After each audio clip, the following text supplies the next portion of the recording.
Hello and thanks for joining us.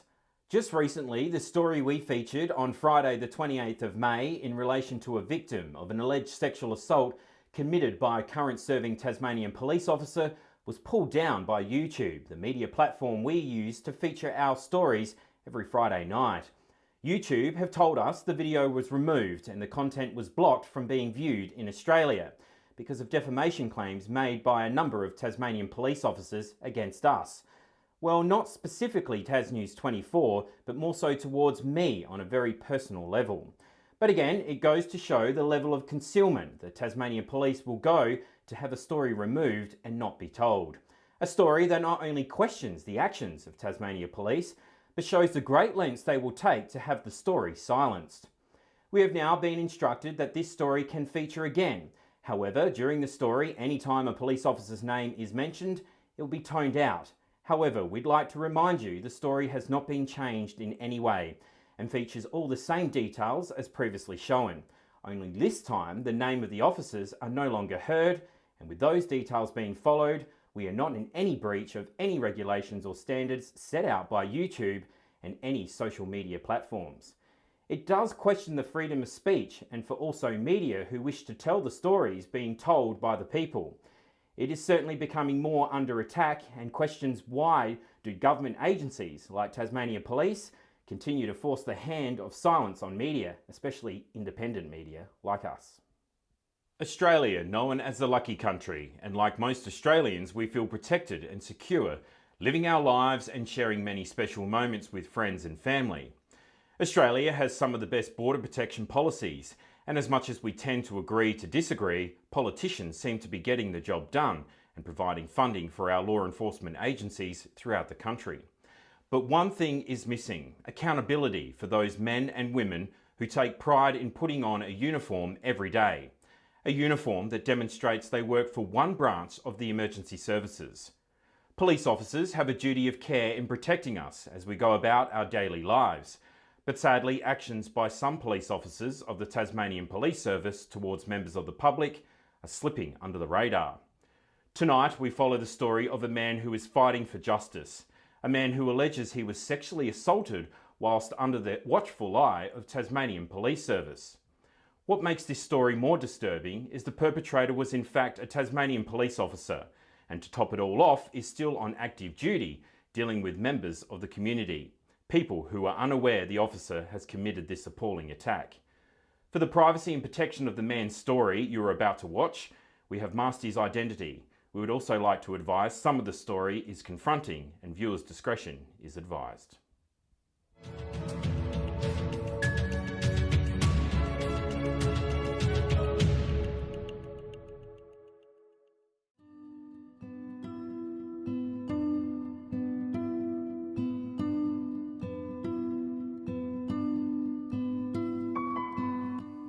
It's a little after 9:30 and the streets are quiet throughout Launceston's CBD.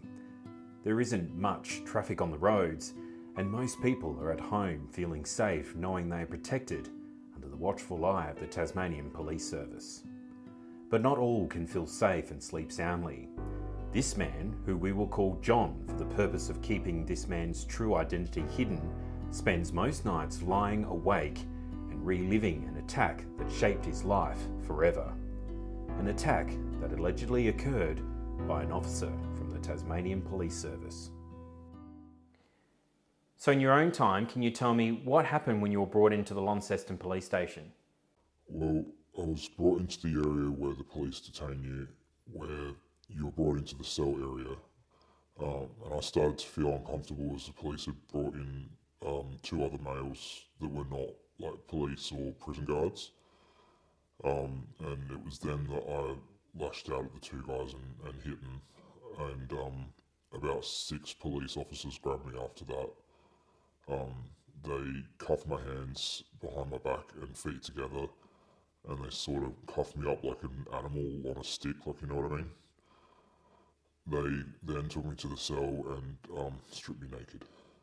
I know this has been a very difficult time for you, but can you tell me what actions did you think the police were acting inappropriately? Yeah. I clearly remember that I was on my stomach and my legs were locked and I was all naked already. But they had my legs locked and I had one guy on each arm and one on each leg. And th- and then they held me flat, and I do remember that I was held flat for a really long time. It was like they were waiting for someone else to come or something. So by this stage, you were still laying face down and your face was being forced? Yeah, I was like face down, and my face was like filled with pressure from the force of these guys. And I was yelling, "Why are you doing this? What's going on?" So what happened next? Did some of the officers let you come up for air? No, no, they then were all in the room, and then it happened. They attacked me, and I felt numb. And it seemed like forever, and then the last guy came off the back of me, and I was horrified just what had just happened. And I like stood up and rubbed the back of my legs, and it took me ages to figure out what had just happened. What a shocking act they committed against you, and I'm really sorry that that had happened to you. It was a horrible ordeal, and one that I keep reliving every day. And those cops can walk around perfectly fine. It's bullshit that that morning when I woke up, I felt sick. There was like blood on my sheet, and I just sat there for a bit and folded it up. I then just sat there and looked up at the camera in my cell and said, I just want to live. Now, did any of the prison guards check on you through the night at all? Yeah, a couple of times, and one asked me, did I want to say anything, and I just said, I just want to live, mate, and that was it really. So when it became morning, what happened next? I woke up and got myself together.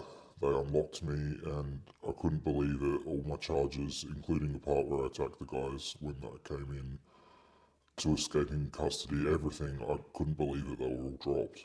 So no charges were laid against you at all? Not a single one. They'd all been dropped. I was then released and free to go, and I went straight to my dad's place and just told him what had happened. So what was your dad's reaction when you told him what had happened? I was just in shock. It was, and he just couldn't believe it, and just was upset that it had happened, I guess. I told Dad that some of these cops are corrupt and like well known to be corrupt, and it's at a higher level. I told Dad what had happened at my tattoo shop, and it led me to believe that the cops' actions were not justified. Can you explain when you say the police actions weren't justified? The night of the arrest, officers and two other coppers came and visited me at my tattoo shop after I couldn't get inside because of the lock on the front door wasn't working. When those cops arrived, they told me I had to be out of Launceston CBD for 8 hours, and I said to them I ain't doing that. So then what happened? Then they told me to get in my car and drive, so I did. And it was then that they pulled me over on the corner of Bell and Wellington Street, and they tested me, and I asked the cop's name, who was with, and he said, I remember that name because it sounded weird, but they tested me for opioids and weed in my system. So at this stage, did the police tell you what they were planning to do next? They asked me to put my car down a side street, but I refused and left it on Wellington Street. I wanted it to still be visible from the main road. Then they put me in the car and took me to the LGH. And when I got to the LGH, there was already a copper by the name of there waiting for me. They made me feel weird, so I refused the drug test. Then they called for more police to come. So by now the police had called for backup. Were you then taken to the police station? Yeah, got on the radio and said he was saying some weird stuff. By this time I was in the car and I was like freaking out, so I caused a bit of a ruckus in the car. And that forced the cops to pull over, and that's when I jumped out of the cop car and landed on the street. And I was starting to make a scene so that people would see what was happening and, like make sure people witness what the hell's going on. Then what happens next?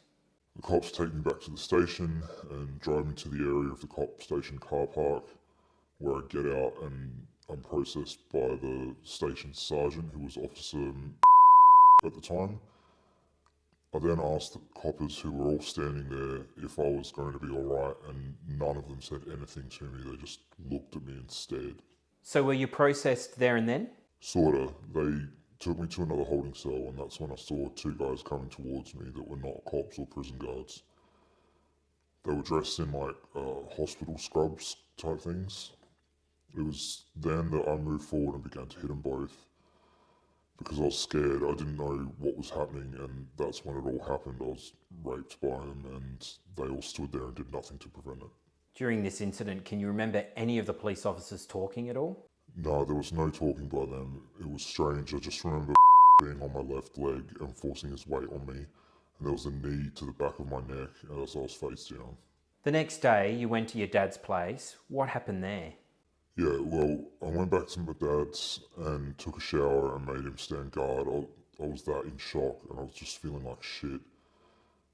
Dad then rang the police to speak to someone high up, but after him being put on hold for bloody 45 minutes, they said the commissioner was busy doing something in Hobart or whatever, and Dad came back to me and said that they can't get hold of the commissioner, so we'll just settle for an inspector copper. So I was like, okay, whatever.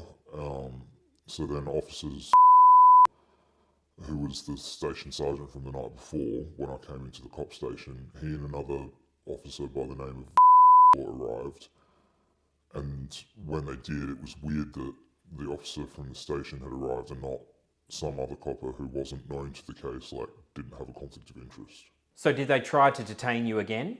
Yeah, and I was like worried, like while I was giving my statement, and then when I went to get a glass of water, and their attitude towards me changed, and they thought I was going to become aggressive or something, which I wasn't, but their attitude completely changed real quick. I then became concerned as they moved towards me, so I jumped out of the window from the balcony and shattered my ankle. The ambulance came and I was treated for the ankle issue, but that's when the cops sent to the older one, who I told what had happened the previous night when I was in custody, and told me he would do everything that he could to get the evidence to help my story, but he just lied to me. So as time went on, and I'm really sorry to ask this, but was a rape test kit completed? Yeah, there was, and forensics completed the test, which indicated that there were traces of sperm found, but yet the coppers say there was no evidence that showed that. But I have the documentation to prove the test was done and that there were traces of sperm found. The officer got the report back from the forensics which showed that there were traces of sperm found, but the report given to her had more information on it. But the version that I was provided by Rights of Information has, of course, redacted all that crucial information.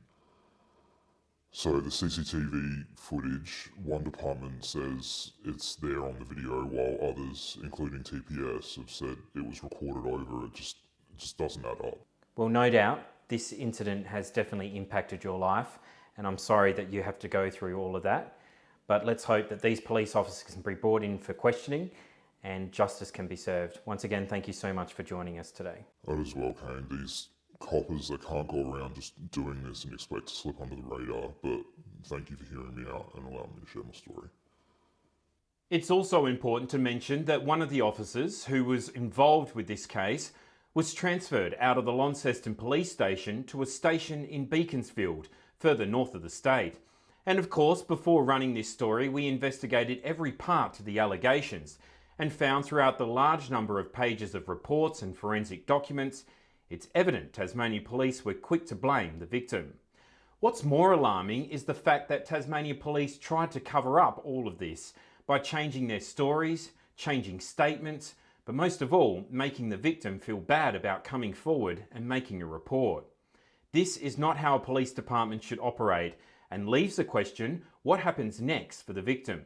It's time that this perpetrator is brought to justice and for the higher authorities within Tasmania Police Force, including the likes of the Police Commissioner Darren Hines, to take action and correctly investigate this matter. It appears that a level of denial and corruption continues to plague Tasmania's police service, and until this and many other cases similar to the one you watched tonight are taken seriously, laws will only continue to be broken, but not by the people, but by those who are sworn to protect us. Police officers need to be held accountable, and the state cannot function on high levels of corruption and serious crimes being committed by the hands of our police force. Of course, we will continue to follow this story and see it through to the very end. If you require further information or support on issues raised in this program, please contact Lifeline on 13 11 14.